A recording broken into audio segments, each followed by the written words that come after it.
Save Quick Plus 2024 ini merupakan kerjasama dari Save the Children Indonesia bersama IDEP Foundation di bawah program yang bernama Prestasi. Prestasi itu adalah Professional Empowerment and Skill Transformation to Advance Social Impact. Jadi prestasi ini merupakan salah satu dari proyek inovasi dari Save the Children Indonesia untuk memberikan pengetahuan dan juga skill kepada orang-orang yang berminat, berkeinginan untuk menjadi pekerja di bidang humanitarian maupun di bidang kedaruratan bencana.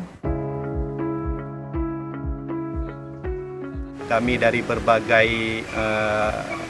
yayasan dari seluruh Indonesia, setelah kami mengikuti latihan ini, mulai dari daring, selanjutnya luring, praktek langsung, simulasi langsung, ini menjadi hal baru bagi saya dan juga teman-teman mungkin.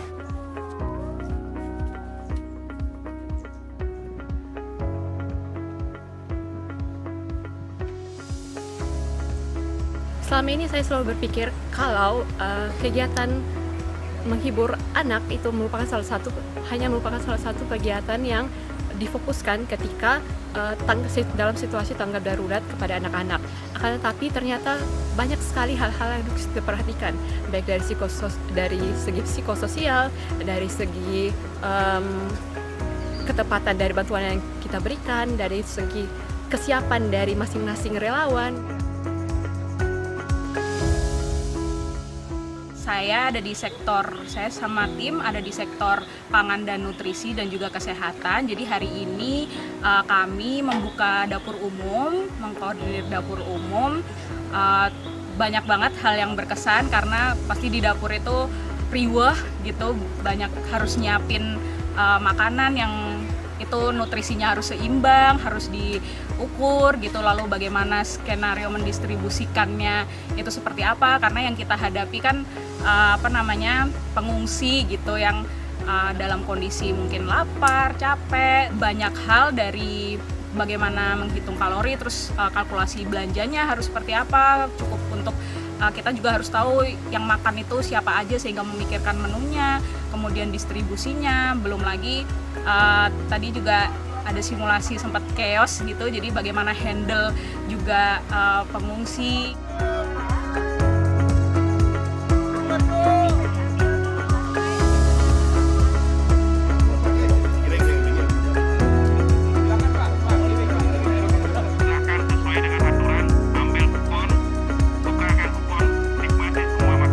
Diliput Pak ya di media Pak, saya atas nama pengungsi Pak Megatrust. Oke, ya Pak. Tidak dapat makan Pak ya, tolong Pak ya diliput Pak. Oke, kebetulan besok itu saya langsung dideploy untuk kegiatan emergency response di Lewatobi.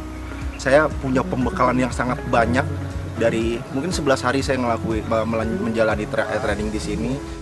Anak laki-laki atas nama Dino, umur 10 tahun, dengan ciri-ciri terakhir menggunakan baju hitam. Mohon tim relawan untuk bisa mengumpulkan anggotanya dan melakukan operasi search and rescue untuk mencari anak yang terlaporkan hilang. Sudah berjalan ke lokasi. Kita diajak untuk berpikir atau problem solving gitu ketika ada hal-hal yang di luar dari yang kita duga gitu, dari yang kita rencanakan. Tiba-tiba ada pendistribusian yang ricu, terus tiba-tiba ada anak hilang gitu, dan hal-hal itu yang di luar dari prediksi kami semua teman-teman, itu yang membuat kita panik. Dan tapi dari situ diberikan pendampingan, jadi kami juga jadi banyak banget bisa belajar cara menangani masalah-masalah crowd di camp pengungsian, terus pers, pertanyaan-pertanyaan pers itu yang sedemikian rupa kita jadi belajar juga dari sana apa yang perlu kita jawab gitu. Jadi di kelompok kami ini menurut saya ya sangat keren gitu, karena saya bisa banyak belajar terkait bagaimana sih menyediakan ruang atau shelter yang aman, entah itu bagi perempuan, lansia, dan kelompok disabilitas serta anak gitu ya, yang masuk dalam kategori kelompok rentan. Kami bisa melakukan analisa bersama, melakukan pemetaan, bahkan menyusun rencana aksi dan proposal secara bersama-sama.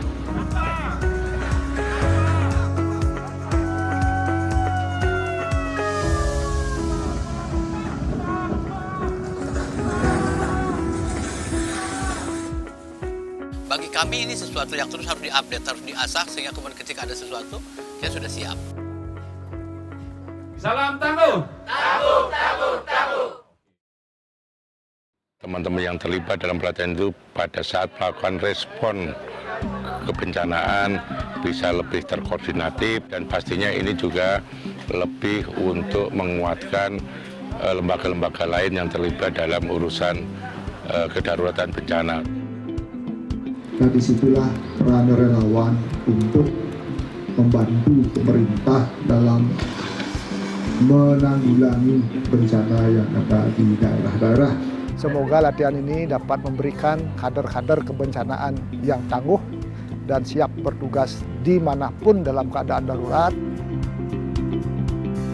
Dalam skema pelatihan offline, di hari pertama peserta dideploy oleh lembaga masing-masing datang ke daerah posko di pantai Pabean, di Kabupaten Gianyar, dan dari sana mereka langsung melaporkan ke di Des Relawan untuk mendaftarkan lembaga dan apa yang bisa dilakukan lembaga tersebut.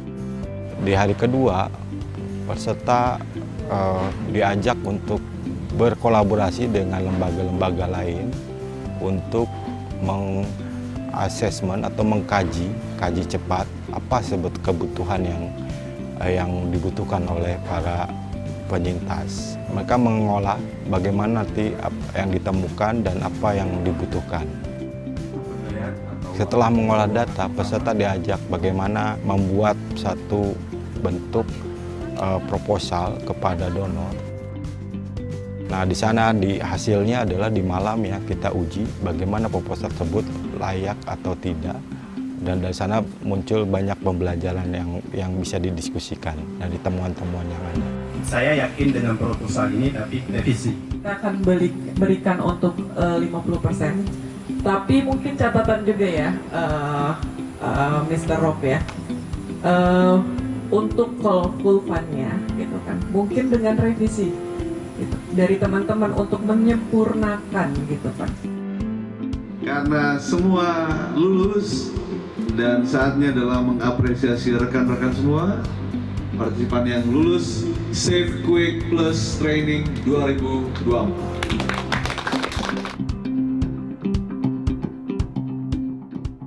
Nah, di hari terakhir diberikan sertifikat dan juga ada evaluasi tentang kegiatan pelatihan kali ini untuk supaya mendapat feedback untuk pelatihan-pelatihan ke depannya.